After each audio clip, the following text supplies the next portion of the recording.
Pues bienvenidos en una nueva ocasión, de nuevo aquí en el Parque de San Agustín, en estos encuentros de verano, ya saben, con personalidades, personajes de Coín, personajes que en muchos casos viven fuera, pero acaban volviendo siempre en estos meses de verano a su pueblo. Y en esta ocasión nos acompaña nada menos que Gonzalo Rojo. Buenas noches, Gonzalo. Hola, buenas noches. A Gonzalo estamos acostumbrados a verlo todos los veranos desde hace mucho, porque ese festival de flamenco va unido a la presencia de Gonzalo, además como maestro de ceremonias, desde hace muchísimo tiempo, ¿verdad? Es verdad, sí, yo prácticamente desde que comenzamos, allá por los años 60 y tanto, el primer festival que hicimos aquí, Villa de Coín, que fue un festival muy interesante, muy bueno. Recuerdo que se hizo en la Alameda, y allí estuvieron una cantidad de artistas enorme, primera figura, primeros espadas, todo del flamenco, y no sé por qué motivo después se dejó de hacer. Pasamos después más tarde a la feria, después se retomó, se volvió a perder y afortunadamente hoy lo tenemos ya vivo y lo tenemos con la Peña Flamenca Pepe de la Isla y el Ayuntamiento, lógicamente, y yo creo que está muy bien, a pesar de las dificultades, porque es verdad que la crisis ha sido para todo, pero para esto también, claro. Naturalmente, el flamenco también ha padecido y sigue padeciendo todavía en algunos casos la crisis, pero vamos, se va levantando, va consiguiendo cosas buenas. Y el Festival de Coín este año va a ser un gran festival por las figuras que vienen. Creo que son de las mejores figuras que han venido nunca.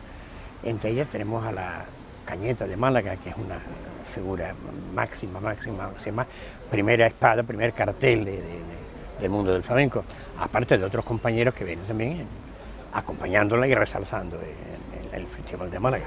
De Coín.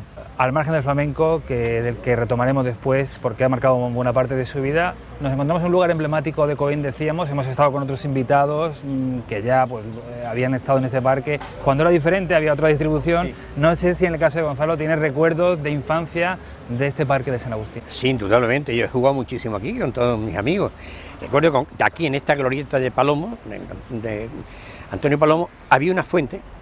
En vez de la piletita esta que tenemos, había una fuente muy bonita, que se perdió, no sé por qué, pues las cosas se van cambiando. Y todo el paisaje es un poco distinto, porque los paseos son distintos, se han puesto mucha solería, cosas de estas nuevas en los parques, bueno, en fin, todo está bien, todo se arregla, todo se moderniza y todo cambia. Y siempre que sea para bien, pues encantado, magnífico. El Coín ese de la infancia de Gonzalo Rojo ha cambiado muchísimo. Ha cambiado muchísimo, eso de nos vemos aquí en el parque y después nos vamos a la Alameda, que eran los lugares lógicos y normales de cuando éramos pequeños, pues esto ha cambiado, los edificios, las calles, todo para bien, indudablemente, pero no es que se añore, pero sí se recuerda aquella época. En esta época indudablemente es mejor en todo, pero recordar aquello también es interesante y es bueno, no olvidar lo pasado, claro. Bueno, Gonzalo se marchó a Málaga jovencito, ¿no? Sí, yo tenía 21, 22 años cuando me llamaron para, entonces era Radio Juventud de Málaga, se llama entonces, Radio Juventud, después ha ido cambiando, al pasar también el tiempo por ella, pues se fue modificando. Yo estuve en Radio Juventud, después esa emisora se unió con Radio Juventud, era de la radio y prensa del movimiento, y había otra cadena de emisoras en España también, que era Las Voces, La Voz de Valladolid, La Voz de Madrid, la central era La Voz de Madrid, y se fusionaron las dos cadenas y comenzamos a llamarnos Radio Juventud de Málaga, Radio Juventud La Voz de Málaga, o Radio Juventud La Voz de Valladolid, de Sevilla o de Córdoba, ¿no? Después volvimos nuevamente, cuando eso pasa a Radio Televisión Española, nos ponen una cadena aparte, Radio Cadena Española, pero ya prácticamente la dirección era Televisión Española, o sea, Radio Televisión Española. Y al final ya pues pasamos, desapareció la cadena y se queda todo unido en Radio Televisión Española, que es en la que estoy ya pues la mayoría de mi vida profesional y con la que me retiré ya prácticamente de la radio.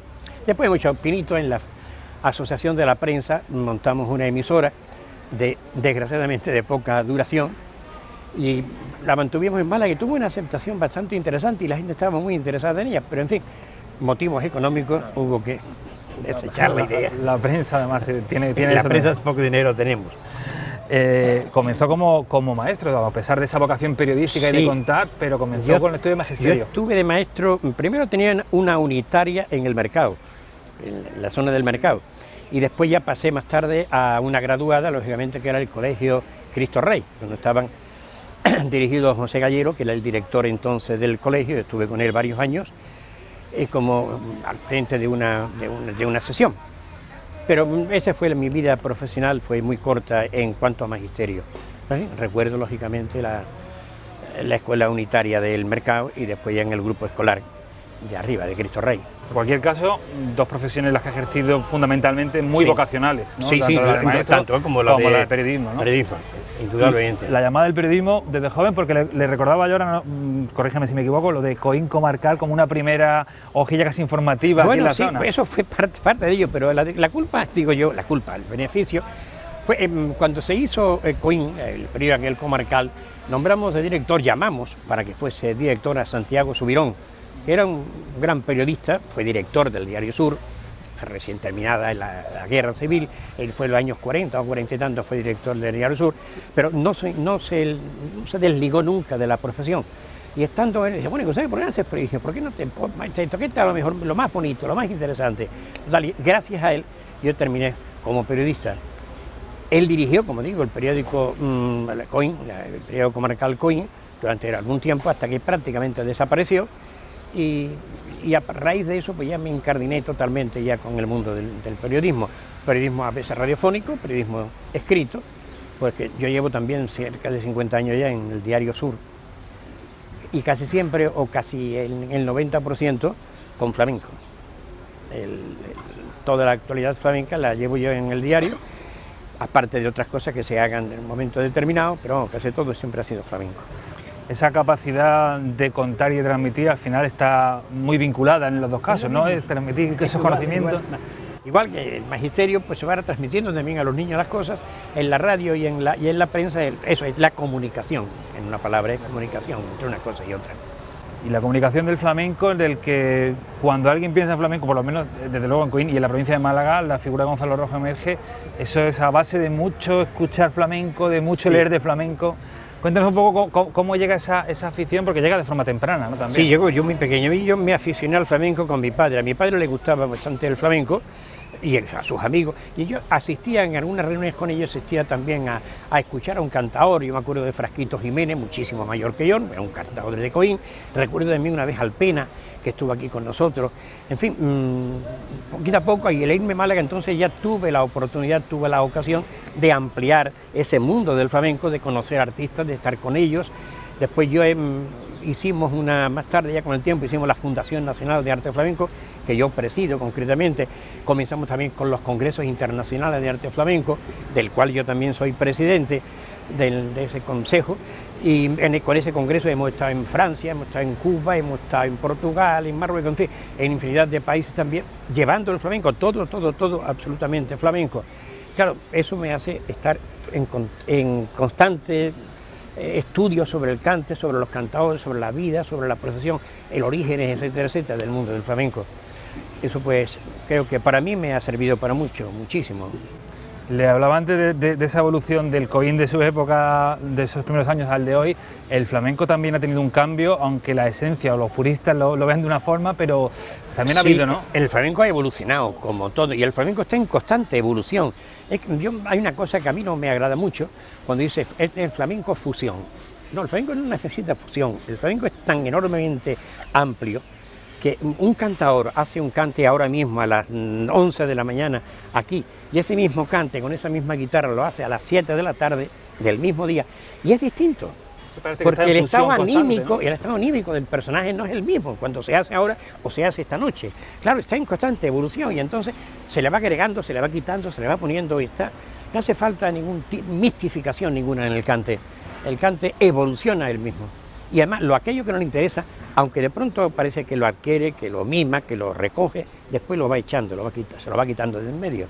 Eso ocurre constantemente. Pero ese sentimiento, imagino, yo como profano en el flamenco, pero ese sentimiento del que sale, que claramente está asociado al flamenco, claro, está vivo, ¿no? Está vivo, está latente, por lo tanto no puede encorsetarse en nada y decir, esto tiene que ser así. O sea, el flamenco no es rígido en absoluto, no podía ser, porque no tiene partitura. Una obra musical siempre sonará igual, hombre, mejor dirigida, peor dirigida, pero igual, la música será siempre la misma, porque está en un papel pautado, está escrito, pero el flamenco no está escrito. El flamenco lo tiene el cantador dentro, y unas veces se expresa de una manera, otras se expresa de otra, y entonces si le sale un alto más, o un do, o un mi, o un fa distinto, pues hay que conformarse, porque eso es creación, se está creando en ese momento. ¿Tarda mucho en aceptarse cuando emerge esa figura que rompe con una forma particular de interpretar el flamenco dentro del arte? No, no tarda. Es casi el cantaor que llega de nuevo al flamenco, lo que hace es realmente flamenco, pues entonces se adquiere y a la media hora está metido en el mundo del flamenco. Pero si lo que hace es una prostitución del flamenco, ese, por mucho que tenga, al final acaba saliendo. No es... El flamenco no... Las adherencias nocivas las va eliminando con mucha rapidez. Hablamos del flamenco desde dentro y desde fuera. Sí ha evolucionado también la sociedad, me refiero que lo que era una figura del flamenco en los 60... Sí, indudablemente, ¿no? Yo me acuerdo de los festivales de los años 60, por ejemplo, el Festival de Morón, un festival magnífico, el de Utrera, el de Lebrija, el de Mairena del Alcor, el propio de Málaga, que no tiene nada que ver con los festivales. Eran festivales que comenzábamos a las 10 de la noche y terminábamos a las 7, 8, 9, 10 o 12 de la mañana, como en La Parapuja, por ejemplo, que se terminaba al día siguiente, pero a las 3 de la tarde. Eso es una locura. Es un momento distinto. Bueno, entonces se aceptaba. Hoy un festival que dure más de 2 o 2 horas y media, una tontería. No, la gente ya se cansa, no porque no les guste, sino porque ya están acostumbrados a un tipo de espectáculo, una película, una obra de teatro, una corrida de toros, una ópera. Sí, con una duración estándar. Exactamente. Y entonces la persona puede hacer eso y después puede irse a otro sitio, o venir de otro sitio y estar ahí. Esos festivales kilométricos no tienen sentido. No tienen sentido. Yo hablo muchas veces con Fosforito y me lo dice. Dice, Gonzalo, ¿tú te acuerdas de los festivales nuestros de entonces? Y ahora lo cómodo que son 2 horitas y media. Y punto. Hace 3 días estábamos en un homenaje que le hacíamos a Fosforito en Puente Genil, en su pueblo, y eso en 2 horas. Tuve un festival precioso, magnífico, muchísima gente de Málaga, de Sevilla, de Córdoba. 2 horas. No hace falta tampoco que un cantador se tire en escena 1 hora, hora y media. Si usted quiere cantar, cante un poquito y después... Y entra otro y sí, seguimos. La repercusión mediática también ha ido cambiando. Sí, indudablemente. Claro, la prensa, por ejemplo, y la radio al mismo tiempo, pues reciben a los festivales de este nuevo formato de una manera distinta. Ya no se dice, que tienen que estar ustedes estar. Yo me acuerdo cuando hace 20 o 30 años decía, el festival de Lucena, es una decir, no me refiero a Lucena ciudad, por decir una ciudad, no, eso no tiene mala importancia, o sea, dura nada más que 5 horas. 5 horas, usted que está en una sillita de madera 5 horas seguidas, sin levantarse. Le gusta mucho el flamenco. Eso no lo aguanta ni el cantador, porque el cantador está ahí, se va y llega otro. Eso que le aguanta es el público, entonces es aguantable. Se puede hacer todo más medido y más comprimido. Y ahora, como decíamos, ¿no? Estamos en un momento en el que hay mucho acceso, lo hemos comentado con otros invitados, ¿no? Está Internet, precisamente influye mucho en esa inmediatez y en esos tiempos que todo tiene que ser rápido, pero también del acceso a conocer, a escuchar. Me imagino que antes había que patearse y hacer mucha carretera para estar al día de quién era. Sí, hoy con Internet te metes y aparece el cantador, el cante que tú quieras, está todo grabado, está todo dicho, todo hecho. Indudablemente no tiene la grandeza del directo, llamémosle así, ¿no? De la persona, de la física delante de ti. Pero bueno, al fin y al cabo, al que le gusta el cante, lo mismo le gusta en conserva que en directo, es igual. Es una forma de... Oye, si me permite, yo quisiera tener un recuerdo, sí, para ese grupo de amigos, de coineños, que comenzamos el periódico, como era Juan López Duerto, que era el redactor gráfico, un magnífico fotógrafo y un gran amigo, Antonio, que era el director del periódico, el director de la emisora, Antonio Ceballos Fajardo, que era un magnífico radioaficionado, y él poquito a poco él mismo montó la emisora en su casa, una lamparita aquí, otra cosita allí, hizo la emisora en principio, hasta que ya vinieron los técnicos.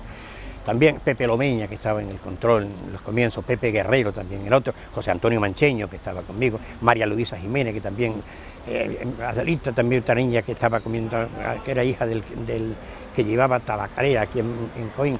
Es un grupo de amigos que muchos de ellos han desaparecido y que otros afortunadamente pues viven y están ahí. Darle un abrazo muy fuerte y un saludo a todos ellos, que conmigo pues todos hicimos la radio, el comienzo de aquella emisora. Y hay que ver encontrar eso en Coín, me refiero a ser un grupo numeroso de gente dispuesta, implicada. Y prácticamente la misma prensa que en Radio Borgoña, es lo mismo, más o menos, unos más, otros menos, es lo mismo que hicimos la radio, lo que hicimos el periódico y todo. Pero siempre se ha encontrado como ese grupo, y es verdad que Coín tiene en eso, lo verán, muchísimo movimiento asociativo, de peñas, de grupos, y eso también posibilita este tipo de encuentros, ¿no? Claro, posiblemente, si no llega a existir ese grupo de personas que se aunan y se esfuerzan en hacer eso, no hubiésemos tenido periódico, ni hubiésemos tenido radio, ni nada de eso. ¿No? Como decíamos al principio, tenemos mucha suerte de verle con cierta asiduidad por aquí, pero ¿cuál es la relación ahora de Gonzalo Rojo con Coín, con su pueblo? Bueno, yo tengo casa aquí en Coín, yo vengo con bastante frecuencia. Yo, por ejemplo, todos los domingos, o casi todos los domingos, me voy al campo de Coín. Nos vamos al campo de Coín con la familia y los amigos. Posiblemente no vengamos al pueblo, pero en fin, estamos en el pueblo. Y después yo vengo prácticamente casi toda la semana, vengo un día o cada 2 semanas. Yo vengo aquí a comprar cosas, voy a Málaga, mi familia viene aquí y, como te digo, tengo una casa en calle Peligro, que era de mi suegro y tal, después la compramos nosotros, se reedificó y tal, y ahí yo vengo con bastante...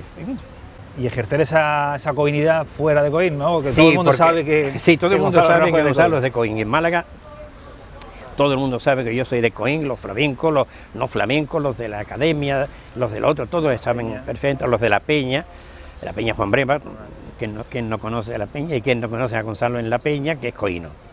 Peña mítica, por otro lado, sí. ¿No? No solo que hablamos ya de Málaga, sino de España. La más antigua de España, y al ser la más antigua de España, pues tiene una serie de actividades y de cosas constantes que no... Por primera vez, te voy a decir, por primera vez en 58 años de existencia, era vacaciones este año del 1 al 15 de julio. ¿Del 1 al 15 de julio? Por primera vez en la vida de la Peña. Hablabas, Gonzalo, de la Peña Juan Breva, que es histórica. Qué importantes son, ¿no? para el flamenco, regresando al flamenco, sí, para el cuidado y la preservación de ese patrimonio inmaterial de la humanidad. Que es indudablemente. La Peña Juan Breva lo que hace es velar por la pureza del arte. Y al decir nuevamente pureza, no me refiero a que la ortodoxia sea a rajatabla. Cada cantador es libre de hacer sus cosas, pero sin apartarse de los cánones. Todo torero puede hacer una faena más o menos dentro de los cánones del torero. Lo que no puede es dar un capotazo con la muleta, ni un capotazo, ni un pase de pecho con la capa, con el capote. Así que, sin olvidar esas cosas, todo el mundo es libre de ir recreando cosas, incluso crear cantes, ¿por qué no? Y todo sería bien acogido. Lo que hace falta es que sean buenos y que se atrevan a hacerlo, ¿sabes? Y ser pertinaz, ¿no? En el empeño, como aquí tenemos en Coín, con la Peña Flamenca de la Isla. Han nombrado antes a José Antonio Mancheño, que lleva tantísimos años al frente con un grupo, y eso es muy importante también. Sí, las peñas en los pueblos y en la ciudad y en las capitales y donde sea es muy importante, es muy interesante, porque además eso fomenta el arte, eso fomenta el flamenco, fomenta que la gente se reúnan, y al mismo tiempo de hablar de cante, pues mañana se ven fuera y hablan de otros temas y se van agrupando y van naciendo nuevas asociaciones, que todo eso es beneficioso para la ciudad, indudablemente. En la peña, pues, lógicamente, se habla de todo, menos en la Peña Juan Breva, que es donde está prohibido hablar de cualquier cosa. Ahí no hay política, no hay nada. No hay política, ni religión, ni fútbol, ni fútbol, ni hay televisión, ni hay radio, ni hay nada de nada. Hay una cosa para escuchar un flamenco, eso sí, una pantalla que solamente cuando se pone el disco se ve flamenco, pero no se puede escuchar otra cosa, ni se puede hablar. Parece, oye, ¿cómo es a tu familia? Como un saludo normal, pero vamos, el resto, o cante o nada. Y hablando de la gente que va a las peñas, ¿cómo está la juventud? Porque al final es el futuro del flamenco. Ese es el motivo esencial de que las peñas subsistan. En Málaga, ya no te hablo de peñas flamencas, sino de peñas en general. Las peñas han caído muchísimo. Hoy muchas han desaparecido, otras se han tenido que unir, porque no hay socios jóvenes. Y claro, peña ya con personas mayores de 70 años, 80, ya poco pueden hacer. Hombre, muy bien que vayan, que estén allí, pero poco pueden ya hacer proyectos y hacer nuevas iniciativas. Tanto nosotros en la Peña Juan Breva tenemos una suerte bastante grande, que no tienen otra peña, no sé por qué. Nosotros nos servimos de la universidad. Entonces, sobre todo lo que es los estudiantes de filosofía y letras, entre ellos periodismo, van muchos allí, los jóvenes. No quiero decir que todos sean socios, pero al cabo de cierto tiempo de estar ahí, hombre, yo quiero ser socio, bueno, vamos a ver tus cualidades, cómo son y tal, entonces pueden y entran y son socios, ¿no? No quiero decir que esté limitada a filosofía o a letra, ¿no? También ciencias van, y unos quedan y otros no quedan. Entonces, pero tenemos una gran mina en lo que es la universidad. Y eso podían hacerlo en otras capitales o en otras ciudades donde haya universidad. Y en los pueblos, en las ciudades donde haya colegios de niños ya mayorcitos, o enseñar flamenco en los colegios, no quitarle tiempo a las asignaturas propias de un colegio, que eso es un error que ya se ha caído varias veces y que por eso no cuaja. El flamenco hay que darlo fuera de las clases lógicas de matemáticas, de letras, de ciencias, de lo que sea, ¿no? Fuera. Entonces, en ratos especiales, pues entonces se le va inculcando al niño algo de flamenco. Yo he dado flamenco en colegio, por ejemplo, en geografía, y un día llegó y me preguntaba, bueno, ¿usted va de flamenco? Dice, vamos a tratar Huelva. Y, señor, ¿usted no dijo que íbamos a hablar flamenco? Digo, sí, vamos de Huelva. Y ahora, ¿sabéis dónde está Huelva? Antes situó Huelva, está en Andalucía, tiene un río, o tiene dos ríos, es el Oyel, es el Tinto, tiene minas. Bueno, y después de explicarle todo lo que es Huelva y decirle de todo lo concerniente, o yo sepa qué es Huelva, y además tiene música, y que un compás así, ta, vamos a hacerlo con las manos. Y todos empezaron a tocar palmas por Huelva, y después como Huelva es un cante facilito, no que sea difícil, después yo le hago un cante y el niño repetir. Pues al cabo de poco tiempo salieron cantando por Huelva, otros tenían guitarra y subieron a tocar por Huelva, al mismo tiempo de saber que tenían río, que tenía mina, que tenía costa, que tenía pescado, que tenía muchísimo. Y que todo eso del terreno acaba influyendo en ese tipo de cante, en ese tipo de cante. Las minas, el todo, claro, porque lo que de Huelva, el repertorio es ese. Claro. Ahí vuelve a salir esa vocación pedagógica, ¿no? Exactamente. Pero sí que sería interesante ahora que lo comentas, ¿no? Estamos hablando de, como decía hace un momento, de un patrimonio hace pocos años, un patrimonio material universal que hay que preservar, y la principal forma es que los jóvenes lo comprendan. Comprendan y conozcan ese patrimonio, si no, ¿para qué sirve? Y eso es la labor de las peñas y la labor que debería llevarse también. Llevar las peñas, por supuesto. Esa es la labor que ellos, pienso yo, que deben de tener, entre otras que esa.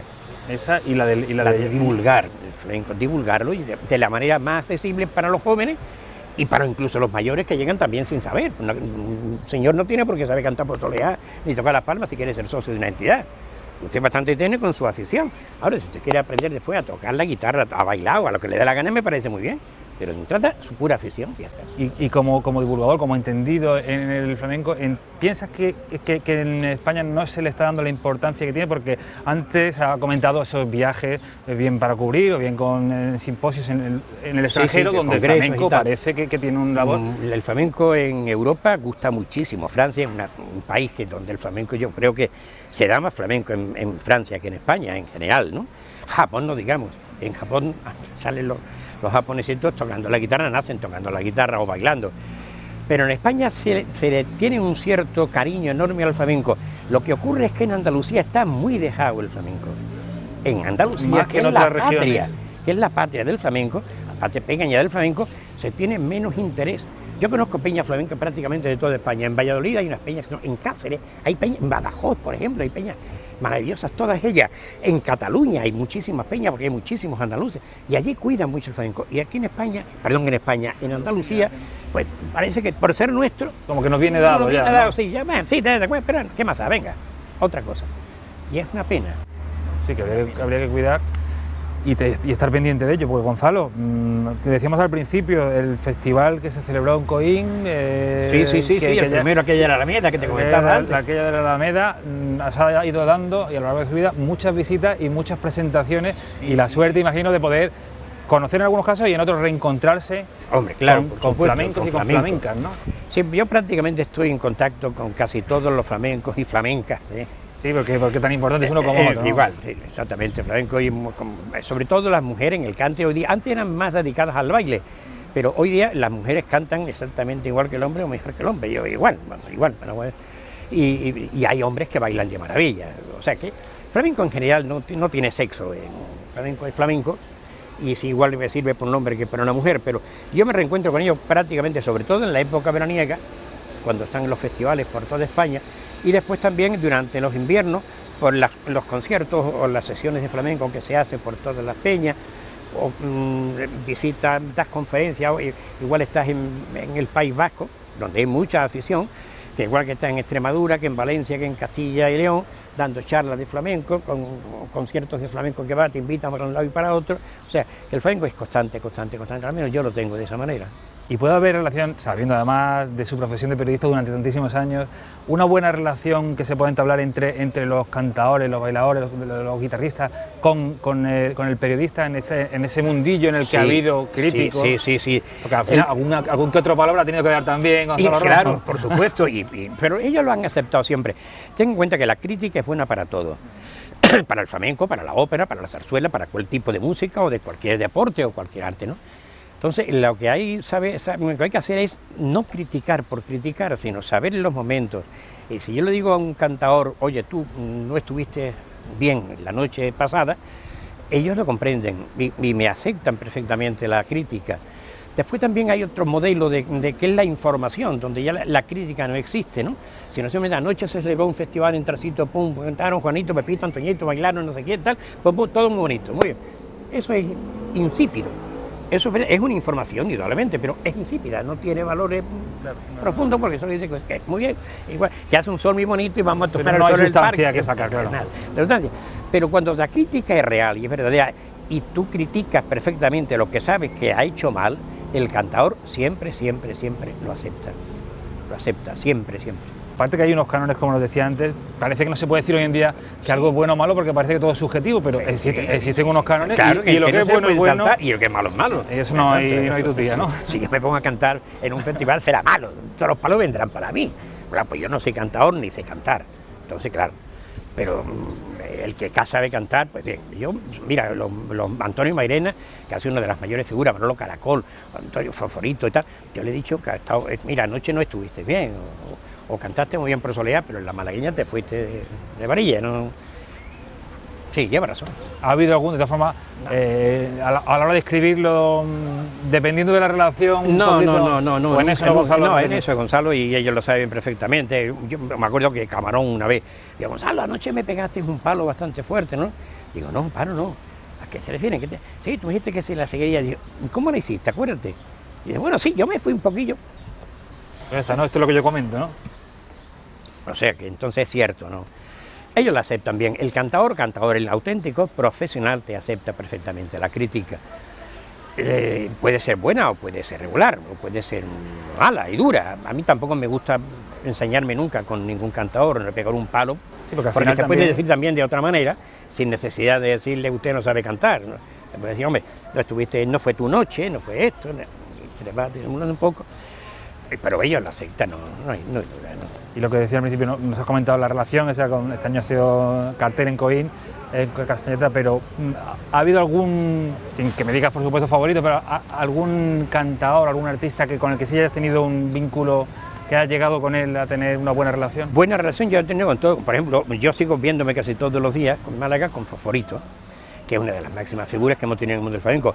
Yo tenía mucha amistad con Antonio Mairena antes de morirse, ya conocí mucho a Caracol, a Fernando Terremoto, a ese pedazo de artista que tenemos en Málaga y que la vamos a tener en la feria, que es La Cañeta.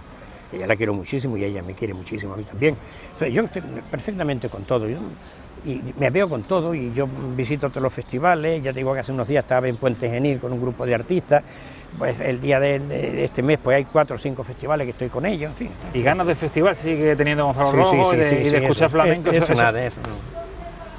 Pues Gonzalo Rojo se dedica todo el día o a escribir, leer y escuchar cante. Y ni pensamiento de retiro de esas aficiones, ¿no? Aficiones y vocaciones, ¿no? Que decíamos. Sí, aficiones y vocaciones. Que al final lo que es vocacional cuesta dejar. Cuesta dejarlo mucho. Sí. Pues Gonzalo, te vamos a dar las gracias, le vamos a dar las gracias por habernos acompañado en este encuentro de verano en el parque. Como decíamos al principio, suele venir, ya nos ha dicho él, nos ha confirmado que aunque no lo veamos por el pueblo, está por aquí en el campo. Sí. Pero bueno, como siempre, mucho por aquí. Como siempre es un placer tenerlo y escuchar la sabiduría de tantos años. Muchísimas gracias a vosotros y que tengáis mucha suerte y que seguís adelante como una gran emisora de televisión. Pues muchas gracias, Gonzalo, gracias a ustedes también por acompañarnos hoy en este nuevo encuentro, en este Parque de San Agustín, en estas jornadas de verano en el que estamos entrevistando a personalidades de nuestro municipio. Y ha sido Gonzalo Rojo y les emplazamos a una próxima ocasión con un nuevo invitado. Muchas gracias.